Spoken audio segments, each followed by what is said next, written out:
naf'a bihi wa bi barakati 'ulumihi wa bikum fid dharain amin. Qala radhiyallahu anna wa ankum qala radhiyallahu anhu. Summa ya'lam anna al-asla az-zuhdi al-ijtinabu 'anil maharimi kabiriha wa saghiriha. Summa ya'lam gitu. Ini bacanya dua soal summa lam. Kemudian ketahuilah ba'da i'lam anna. Ketahuilah anna asla zuhdi, bahwasanya asalnya zuhud al-ijtinabu 'anil maharimi, menjauhkan dari hal-hal yang diharamkan,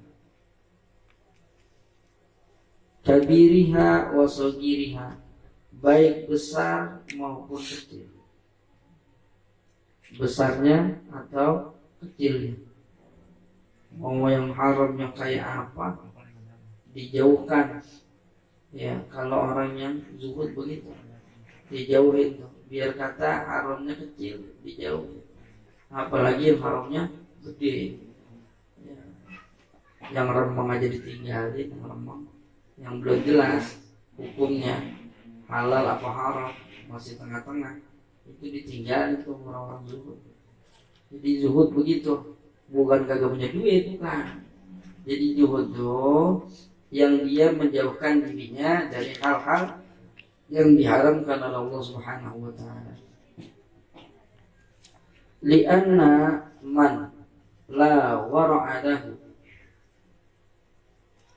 li'anna man la wara'a lahu, karena bahwasanya orang yang tidak ada wara' baginya, itu adalah ke situ. Ada ya? La yasihhu lahu zuhdu. Hah? Enggak ada ya? Ini la anasab la yasihhu lahu zuhdu. Ini ada di apa namanya? Di Risalah Kusyairiyah. Jadi ada la-nya itu. La anasab la yasihhu lahu zuhdu. Jadi ada la-nya. Jadi la anasab la yasihhu lahu zuhdu. Li'anna man la wara'a lahu, karena bahwasanya orang yang tidak ada wara' padanya, la yasihu lahu zuhdu, tidak sah baginya zuhud. Kalau yasihu kagak ada lainnya berarti sah dong zuhudnya, kagak punya wara' tapi sah. Enggak. Orang yang kagak ada wara'nya, kagak ada dia jaga dirinya dari hal-hal yang Allah haramkan, maka tidak sah kezuhudannya. Jadi nggak bisa dia dianggap zuhud gitu. Jadi zuhud itu begitu, menjauhkan dari hal yang haram. Wara', menjaga dirinya dari hal-hal yang diharamkan, bahkan dari hal-hal yang tidak layak. Itu wara'. Orang alim dijaga dirinya, jangan sampai dimain layangan, ya, ngubur-ngubur layangan. Orang alim dijaga dirinya, jangan sampai dilepekin burung dara. Gitu. Ini umpama itu namanya orang alim, jangan sampai dia makan di pinggir jalan, kagak ada tutupannya, kelihatan langsung sama orang. Itu kagak muru'ah namanya. Itu dijaga yang model begitu. Itu namanya wara' juga, bagian dari wara'. Tapi yang terpenting adalah menjauhkan dari hal yang haram. Yang haram, yang model begitu aja tadi ditinggalin, apalagi dari yang hal-hal yang haram.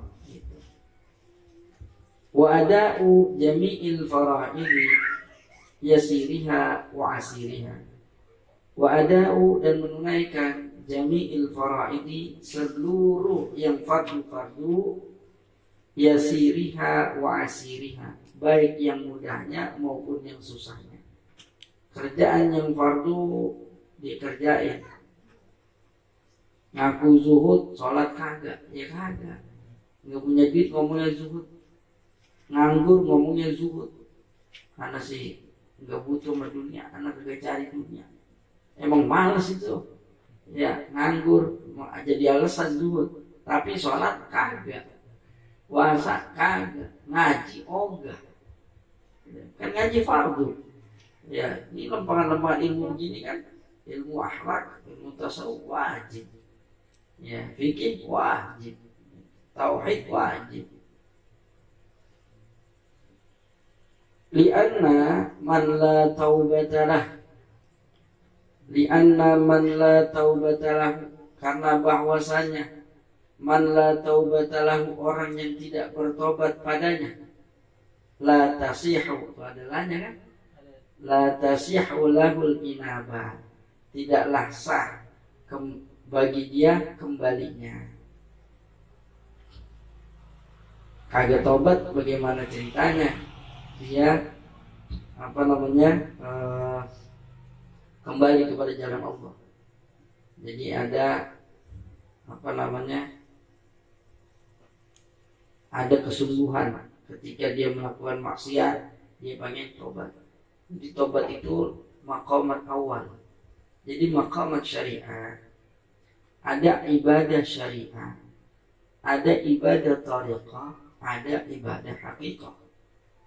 Ibadah syariah ya, diglobalkan, diantaranya adalah taubat dan juga istiqamah. Itu basi dalam tataran syariah.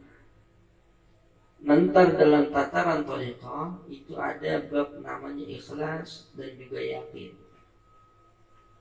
Nanti ada babnya haqiqah, yakni muraqabah, musyahadah dan ma'rifah. Ya, itu secara globalnya begitu. Jadi taubat itu masuk maqam syariah. Gitu. Kemudian istiqamah, menjalankan perintah-perintah Allah. Lah kalau tobat terus kagak jalanin perintah bagaimana? Ya Allah, saya tobat udah ngelakuin dosa begini, tapi sholat kagak. Lah bagaimana ceritanya? Gitu. Fattaubatu, maka tobat, huwal qayyumu bi kulli huquqir rabbi. Maka tobat itu adalah huwal qayyum, adalah menegakkan atau melaksanakan bikulli huquqir rabbi, dengan setiap hak-hak Tuhan, hak-haknya Allah.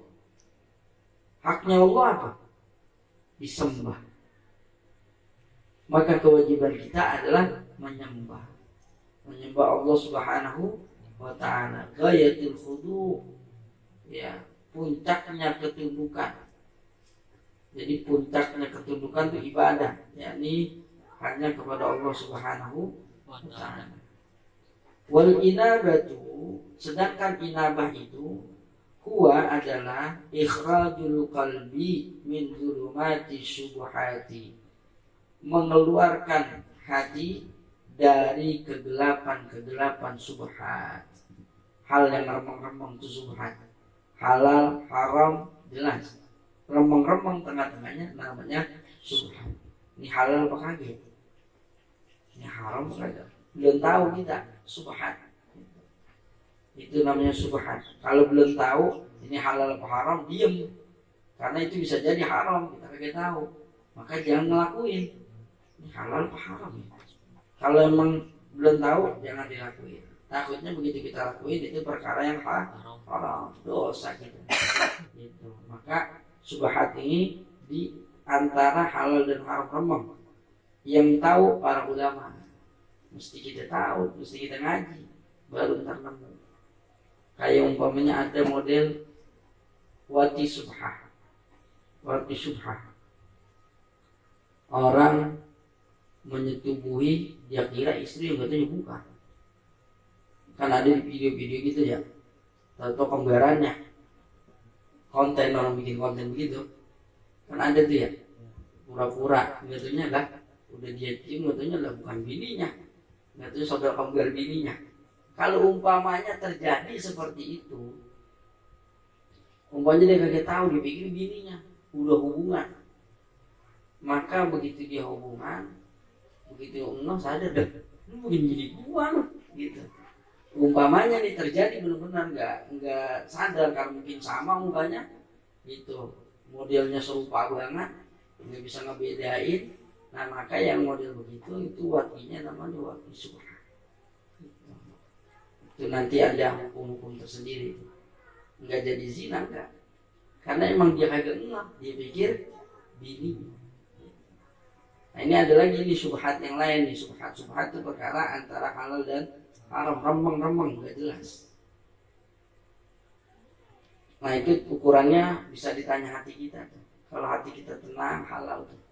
Kalau hati kita was-was, nah bisa jadi itu adalah wa tarkud dunya ala ahliha, dan meninggalkan dunia ala ahliha, atas penduduknya, qaliliha wa katsiriha, baik sedikitnya dari dunia maupun banyaknya. Ditinggalin dunia, gak butuh dia sama dunia, mau dikit mau banyak kagak perlu. Bukannya berarti dia kagak pikirin dunia, kagak duit, bukan. Duitnya segabrek tapi kagak ada di hatinya. Dia udah tinggalin ke dunia, tapi duitnya boleh jadi segabrek. Artinya apa? Ada orang yang mau nyomot, yang memang menjadi haknya dikasih, keluar aja duitnya gitu. Kalau kita kan kagak, gaji kita 4 juta, ada orang minta sedekah 2,5 juta dikasih kok kagak udah, karena masih nyangkut di hati kita, jangan ngomong lah kan buat yang lain soalnya, buat bayar ini, buat bayar itu. Emang kapan bayarnya? Ya ntar kan, iya kan masih ntar. Itu di hati kita sebenarnya masih nyangkut, dan kita kurang yakin kalau Allah yang pemberi rezeki gitu. Sebenarnya itu inti hakikatnya begitu. Secara hakikat tuh begitu. Berarti kita masih gandrung sama dunia. Kenapa? Karena kita nggak berani tuh ngeluarin duit buat hal-hal yang baik, buat yang kaitan dengan ibadah, ya, buat kaitannya hal-hal yang memang diajarkan, diperintah oleh Sayyidina Muhammad SAW. Jadi ukurannya itu, kita masih ada nyangkut di hati kita, berarti kita masih hubud dunia gitu. Paham gitu? Terus kita, karena emang jadi kita akhirnya kurang yakin Allah. Tinggal segini, kalau gue bagi sono lah habis, dan ntar gue buat bayar anak, dan ntar gue buat anak, dan ntar gue besok makan, nah gitu kan. Padahal yang ngasih rezeki siapa? Jadi kita nggak bisa dibohongin bahwa kita nih masih ada nyangkut sama dunia, masih hubud dunia kita. Pelan-pelan dibenahi. Lianna man la qana'ata lahu, karena bahwasannya man la qana'ata lahu, orang yang tidak qanaah padanya, enggak ngerasa cukup. Qanaah itu merasa cukup, kurang aja, itu namanya enggak qanaah. Ya, jadi lawannya serakah. Serakah kan kurang aja. Orang kalau serakah kurang aja, dikasih ini kurang, kasih no kurang, padahal dia banyak banget, masih aja berasa kurang. Kalau yang qanaah tenang aja, makan sama tempe jadi gitu. Qanaah udah nikmat aja. Jadi kalau udah makan sama tempe, ayo aja. Makan sama tahu, ayo aja. Jadi kalau makan gak pakai nyari ayam kan. Jadi ngapain makan nyari ayam? Ayo diajak-ajak makan. Jadi qanaah, dia merasa cukup udah. La yasihhu lahu tawakkulu, maka orang yang kagak qanaah maka tidak sah baginya tawakal. Jadi tawakalnya omong kosong kalau dia enggak qanaah. Tawakal, usaha itu bukan bagian dari bukannya keluar dari tawakal, enggak. Usaha itu bagian dari tawakal. Enggak berselisih dengan tawakal. Kita cari duit, ya usaha kerja itu enggak menyelisih tawakal, itu bagian dari tawakal. Jadi kita kerja tapi serahin sama Allah udah urusannya. Yang penting kita udah cari nafkah, yang penting kita udah kerja, yang penting kita udah gojek, yang penting kita udah nge-grab dan lain sebagainya dah. Ya, yang penting udah usaha kita serahin nama Allah gitu. Jadi tawakal itu begitu, bukan tawakal selonjoran di rumah. Ya, itu apa udah rezeki Allah ngasih nama tawakal. Bukan begitu. Ya, jadi tawakal ada usaha. Begitu. Kemudian waman la tawakkula, Siapa orang yang tidak tawakal lahu padanya, la yasihu lahu taslimu, maka tidaklah sah baginya berserah diri. Sama kayak model begini, kita punya motor, kemudian kita kunci, udah pakai double lagi, terus kita tinggal sholat. Nah itu namanya begitu hilang udah tawakal itu tawakal namanya. Kita udah kunci, udah ini, kita sholat pasrahin sama Allah, udah tawakal. Nah, alhamdulillah ntar Allah jagain, ya nggak jadi hilang. Tapi kalau umpamanya kita kunci nyantel di motor, nah kita sholat udah tawakal Allah jagain, emang mau jagain motor ente aja, ya jadi nggak begitu kan. Nah jadi kalau itu namanya nggak tawakal itu, ya tawakal dulu namanya. Jadi usaha dulu, kunci dulu, udah kita kunci kita sholat gitu. At-tawakkulu huwa siqatu, maka tawakal itu adalah as-siqatu bima indallahi, yakin atau percaya penuh bima indallahi dengan sesuatu yang ada pada Allah. Kayak rezeki itu kan Allah yang udah atur, iya kan? Rezeki gajah nggak bakal dapat jatahnya semut, nggak. Begitu juga semut nggak mungkin dapat jatahnya gajah. Gajah aja segitu gede badannya, dia cari makan, waktunya ngasuh dia ngasuh. Nah kita badan kecil nyari duit gubrak kagak ngasuh. Ya kayak kagak tipes. Penyakit lagi aja, dapat duit udah banyak, keluar lagi akhirnya buat apa? Berobat. Ya jadi itu apa namanya, rezeki kita nggak bakal tukar. Usaha, tapi lihat waktunya ngaji, ya udah usahanya berhenti, ngaji dulu. Waktunya ngaji, waktunya usaha, waktunya kerja, ya kerja, waktunya sholat, ya sholat. Jangan waktunya sholat dilabrak juga sama kerja. Akhirnya ujungnya kerja aja, sholat kagak, ngaji kagak. Ini yang rugi. Kayaknya capek ngudok gitu, capek. Ente rasain aja, capek itu ente merenung, ya Allah ya bener capek banget. Jadi jangan begitu, ojo ngoyo, ya. Nggak usah ngoyo kerja, nggak usah berabot dulu. Jalani aja sesuai dengan kewajiban kita. Tapi kalau emang katakan lembur wajib nambah jam, ya mau kagak mau dah. Kalau di pabrik kan gitu ya, hari lembur, emang disuruh lembur, gitu. Ya, dan lain sebagainya. Artinya kalau emang bagian kewajiban dijalani. Tapi kalau belum itu udah, gitu. Udah pasrah, Allah tawakal. Yang penting udah usaha. Gitu. Kita mudah duit sampai 12 jam. Sholat kita 10 menit kagak. Ya, paling berapa menit? Apa 10 menit? Salat kita paling 4 menit, 5 menit dah. Wirid ya 10 menit dah. Itu juga wirid teman udah kagak sabar, udah mau buka HP lagi, takut ada orderan, ya atau lain sebagainya dah. Dirasa busuk aja, ya Allah, kita nggak ada tenang-tenangnya, gitu, nggak ada tenang-tenangnya. Alaikum bisakinah, hendaklah engkau tenang. Kalau tenang insya Allah. Dan kita yakin Allah yang ngasih rezeki. Usaha kita yang penting udah maksimal gitu. Jangan sampai gerasa kerusuk gitu. Paham kagak itu? Namanya paham lemes banget. Wal yaksu amma fi aidin nas. Tawakal itu tadi percaya penuh dengan sesuatu yang ada pada Allah. Wal yaksu, dan berputus asa amma fi aidin nas, dari apa-apa yang ada di tangan manusia. Artinya apa? Kagak berharap sama yang di tangan manusia. Orang janjiin jangan diharap. Oh ntar dah, pokoknya saya bagi duit sekian, jangan diharap. Paham gak? Jangan ngarep, justru jatuhnya ngenes. Yang ada aja syukuri. Ini perbandingan. Kira-kira katakan siapa contohnya? Hasan lah. Hasan anak kasih duit ente. Ini anak pada kasih duit semua nih. Hasan anak kasih duit 100.000, kira enggak? Hah? Girang kan anak kasih duit cepet 100.000 nih, girang nggak? Girang nggak? Girang nggak? Girang. Kasih 100.000 girang apa nggak? Girang.